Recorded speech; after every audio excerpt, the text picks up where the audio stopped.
আমাদের মাজারুল ভাই ডিম নিয়ে আসছে এক ঘাড়ি ভরে নতুন ডিম। আজকে ডিমের বাজার খুবই বাড়তি।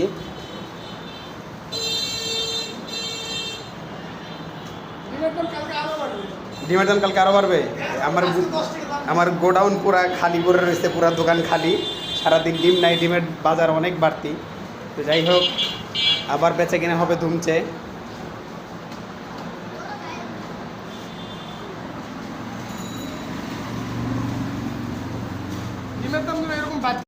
আলহামদুলিল্লাহ পুরা দোকান ভরে গেল ডিম দিয়ে। তো যাক, আবার বেশ কয়েকদিন বেচা কেনা ধুমতে চলবে। পুরা দোকান ভরে দিয়ে গেছে মাজারুল ভাই। আমরা আসলে পুরোপুরি খামার থেকে ডিমটা সংগ্রহ করে থাকি। আমাদের একদম পাইকারি রেটে ডিমটা এখান থেকে বিক্রি হয়। আমাদের ঠিকানা হচ্ছে দলপুর, দক্ষিণ গাজীচর মৌসি মার্কেট, আশুলিয়া, সাভার, ঢাকা।